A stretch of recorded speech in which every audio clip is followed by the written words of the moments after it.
Աղոթքը ինքը կյանք է, որը մենք ապրում ենք, ոչ թե այն բառերն են, որոնք մենք արտաբերում ենք։ Սրանք կարծում եմ այս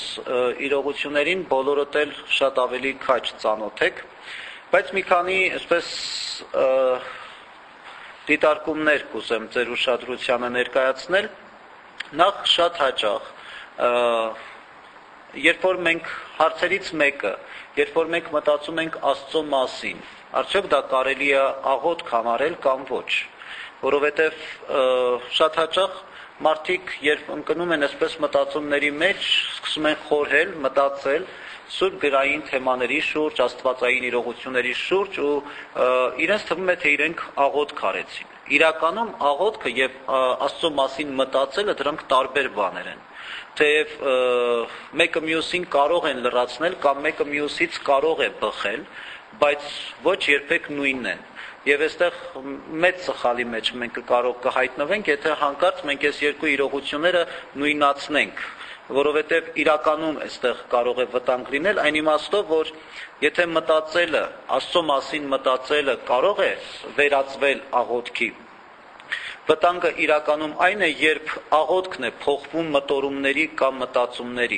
Երբ որ մենք սկսում ենք աղոթել ու հանկարծ այդ աղոթքի ընթացքում մեր ավելի շատ սկսում ենք հետևել մեր մտքում առաջացած խորհուրդներին ու ավելի շատ սկսում ենք տարվել մտքով ու հետո տեսնում ենք կամաց Աստծուց հասանք, չգիտեմ, այնպիսի մի իրողության, որ իրականում ոչ մի կապ չունի աղոթքի կամ Աստծո հետ։ Հետևաբար մեր մտորումների կամ մեր մտածումների առարկաները, որ շատ հաճախ կարող են հակասական լինել եւ կարող են շատ տարբեր լինել։ Ինչպես օրինակ կարող ենք պատարագին մենք կանգնել աղոթքի, հանկարծ հիշենք ինչ-որ մեկին մենք գումար ենք պարտք եւ սկսենք ավելի շատ այդ մտահոգությամբ տարվել, բայց միևնույն ժամանակ մի տեսակ այդ մեր մտահոգությունը ենթագիտակցորեն մենք ներկայացնում ենք Աստծո դատին ու մեզ թվում է թե մենք աղոթում ենք ու խնդրում ենք որ Աստված մեզ օգնի։ Իրականում մենք շեղվում ենք բուն աղոթքից, որի համար մենք կոնկրետ պատարագի կամ որևէ մեկ այլ իրավիճակում որևէ մի այլ առիթով գալիս ենք եկեղեցի եւ որոշում կայացնում աղոթք բարձրացնել։ Հետևաբար գուցե եթե Աստծո մասին մտածելը նպատակ ունի մեր ինտելեկտը զարգացնելու, հոգևոր առումով, մեր գիտելիքը ավելի ամրացնելու, խորացնելու, ապա աղոթքը երբեք նման նպատակ չունի։ Աղոթքի մեջ մենք չենք կարող նպատակ դնել մեր հոգևոր գիտելիքը զարգացնելու կամ զորացնելու, այլ աղոթքը մեզ համար նպատակ է Աստծուն ավելի մոտենալու եւ աստվածային լույսը տեսնել կարողանալու։ Այսպիսի մի իրողություն կա, երբ որ մենք աղոթքի այդ ճանապարհը, երբ որ մենք անցնում ենք, այստեղ պիտի հիշենք ավետարանական մի պարզ ճշմարտություն, որ հիշում եք Քրիստոս մեզ սովորեցրեց, որ երբ որ խոսում էր փրկության մասին, ասացին աշակերտները Քրիստոսին, թե մարդու համար հնարավոր չի փրկվել, համենայն դեպս այն չափանիշներով ու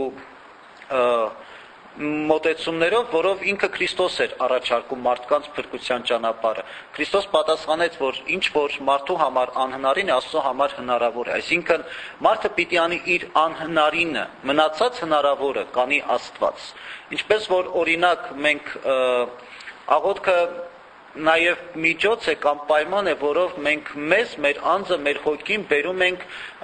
դնելու Աստծո զոհասեղանին։ Այսինքն մենք մեզ, մեր անձը, մեր հոգին մատուցում ենք Աստծուն, հնազանդվելով Աստծո կամքին եւ Աստծո նախախնամությանը։ Բայց այն, որ Աստված կընդունի կամ չի ընդունի, դա մեզանից անկախ է։ Մենք չենք դա որոշում։ Մեր գործը այդ զոհը ճակերտավոր, այդ զոհը պատրաստելն է, հավուր պատշաճի, այնպես, ինչպես որ Աստված է մեզ սովորեցնում։ Մեր գործը միայն սա է։ Ինչպես որ օրինակ 5 կտակարանում, չէ, երբ որ մարդիկ զոհ էին մատուցում, փայտն էին ջարդում, զոհի կենդանին էին ընտրում, բոլոր ծիսական այդ մանրամասները սրբորեն պահում էին։ Մենք այսօր իրենց փարիսեցիությունը այդ առումով քննադատում ենք, ասում ենք փարիսեցիությունը միայն ծեսին էր նայում եւ ծեսի արտաքին ձևին եւ իրավացիորեն քննադատվում էր։ Նոր կտակարանում Քրիստոսի ժամանակ եւ նաեւ այսօր փարիսեցիության ոչ պակաս դրսեւորումներ կան մեր կյանքում, բայց այդ սրբորեն հետևել այդ կարգ ու կանոնին, այդ դիսցիպլին կոչվածին շատ կարեւոր էր, որովհետեւ մարդը կարող առավելագույնը դա աներ։ Մարդը չէր որոշում իր զոհը Աստված ընդունի կամ չընդունի։ Մարդը ինչ էլ որ աներ, Աստված եթե չընդուներ այդ զոհը, ուրեմն չպիտի ընդուներ։ Ուրեմն աղոթքի ճանապարհն էլ մեզ համար նման մի ընթացք է։ Մենք պիտի անենք այն առավելագույնը, որը հնարավոր է մարդու ուժերի սահմաններում, որ ինքը կարողանա դա իրականություն։ Մնացածը Աստված տեսնելով մարդու այդ սրտին, տեսնելով մարդու հավատքը եւ ջերմեռանդությունը, Աստված ինքը այդ ամեն ինչի արդյունքում ընդունում է մեր աղոթքը, մի տեսակ հաստատելով մեր անկարողությունը, բայց այդ մեր անկարողության վրա իբրև սպեղանի դնելով իր ամենազոր աչքը եւ իր զորավոր լույսը։ Եւ այսպես ստացվում է մարդու եւ Աստծո հանդիպումը։ Իրականության մեջ աղոթքը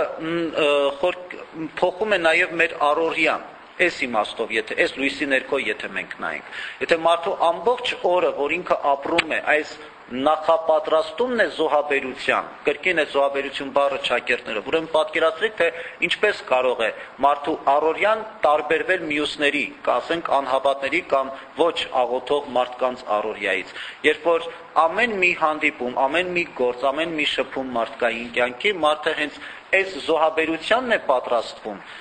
ուրեմն պատկերացրեք, որ ինչքան բարերար փոփոխություններ եւ կենսական հոգեվոր առումով կարևոր փոփոխություններ կարող է լինել մարդու կյանքում։ Հետևաբար մյուս կողմից Աստծո մասին մտածելը, Աստծո մասին մտորելը ընդամենը լավագույն դեպքում կարա ինքը դառնա կամուրջ մարդկային անզորության եւ աստվածային զորության միջև, որտեղ հենց այդ կապը հաստատվում է, որի արդյունքում մարդու եւ Աստծո հանդիպումը դառնում է իրական եւ լիարժեք։ Վերջին հաշվով հոգեվոր կյանքի պահանջը այն չէ, որ մենք պիտի անենք այն, ինչ որ մենք չենք ուզում։ Հոգեվոր կյանքի պահանջը այն է, որ մենք անենք այն, ինչ որ ճշմարիտ է եւ ինչը որ մեզ առաջնորդում է կատարելության։ Եվ մյուս կարևոր հանգամանքը հավատքը Այն որ հավատացյալ մարդը պետք է պատասխանատվության բարձր գիտակցություն ունենա, սա հստակ է։ Բայց մենք շատ հաճախ մոռանում ենք մի բան, որ մեր հավատքի նկատմամբ մենք ինքներս պիտի պատասխանատու լինենք։ Մենք բարձր պատասխանատվությամբ պիտի վերաբերվենք մեր հավատքին։ Իսկ այդ պատասխանատվությունը հանդեպ մեր հավատքը անպայման դրսևորվում է աղոթքով։ Ամենակարևոր միջոցը որ մենք այդ պատասխանատվությունը պիտի դրսևորենք հիմնականում եւ առաջին հերթին աղոթքն է։ Մյուս կարևոր բանը օրենք եւ աղոթք, հա, այս հարաբերությունը կուզեմ ձեր ուշադրությանը ներկայացնել, որովհետեւ շատ հաճախ մենք խնդիր ունենք ինչպես ենք աղոթում եկեղեցու հայրերի գրած աղոթքներով, թե մեր անձնական բառերով։ Եվ այստեղ շատ հաճախ օրենքներ կան, որոնք գալիս են ու մեզ ավելի շատ ոչ թե փոխարենը օգնելու, ընդհակառակը մեզ խանգարում են։ Օրինակ, մեզ համար դառնում է օրենք եկեղեցու հայրերի գրած աղոթքներով առաջնորդվել։ Արդյունքում ստացվում է այնպես, որ կամաց մենք սկսում ենք այդ աղոթքները մեխանիկորեն կարդալ ու ընկնում ենք ինքնախաբեության մեջ։ Ու մեզ թվում է, թե մենք լուրջ աղոթք ենք անում, որտեղ իրապես եկեղեցու հայրերի գրած աղոթքները շատ լուրջ են։ Հետևաբար, երբ որ մենք այս սկզբունքով ենք առաջնորդվում, երբ որ մենք աղոթագիրքը ձեռներիցս բաց չենք թողնում ու միայն դրանով ենք առաջնորդվում, քանի որ դա օրենքով կանոնակարգված աղոթքներ են, սա նման է նրան, ոնց որ Աստծո հետ զրուցարանով խոսես։ Եվ ոչ մի պտուղ չկա դրանից։ Ես չեմ ասում եկեղեցու հայրերի աղոթքը չի կարելի կամ սխալ է, հանկարծ նման սխալ պատկերացում չունենաք, բայց մենք երբեմն պիտի կարողանանք մեր բառերը արտահայտել, մեր ասելիքը, արդյոք մենք չպիտի ունենանք Աստծուն, մեր անձնական խոսքը չունենք, ինչպես է, որ մենք այդ լավ օրինակը կա, որ ես հաճախ սիրում եմ բերել, երբ որ մենք հանդիպում ենք սիրելի մի մարդու, մենք իր հետ զրուցարանով չենք խոսում կամ շաբլոն արած այդ դիմելած ձևերով չենք առաջնորդվում, մենք կարող ենք շատ ազատ լինել եւ այդ սերը մարդու նկատմամբ ստիպում է, որ այսինքն մենք միշտ ասելիք ունենք այդ մարդուն ու մենք սիրում ենք Եթե մարդուն չենք սիրում, իրեն որևէ բան ասել, որևէ ասելիք չունենք։ Հետևաբար, եթե մենք Աստծուն սիրում ենք, ուրեմն վստահաբար ունենք նաև ինչ-որ բան մեր հոգում կուտակած, որ դա մերն է ու մենք մեր բառերով, մեր հավատքի չափով, մեր հավատքի դրսևորմամբ կարող ենք ներկայացնել Աստծո դատին։ Թեև նորից անդրադառնալով եկեղեցու հայրերի գրվածին, սա շատ կարևոր է, այս աղոթքի, այս տեսակ դրսևորումը, որովհետև մյուս ծայրահեղության մեջ էլ պետք չի ընկնել, ասել, որ ես իմ բառերով եմ աղոթում, եկեղեցու հայրերի աղոթքը մեզ պետք չեմ, որովհետև ես դա չեմ հասկանում։ Սա էլ հակառակ ծայրահեղությունն է, որովհետև եթե դու այսպես ես գնում, հավատքի ճանապարհին քայլում, ուրեմն շատ ավելի մեծ է վտանգը մոլորվելու, երբ որ դու եկեղեցու հետ ես,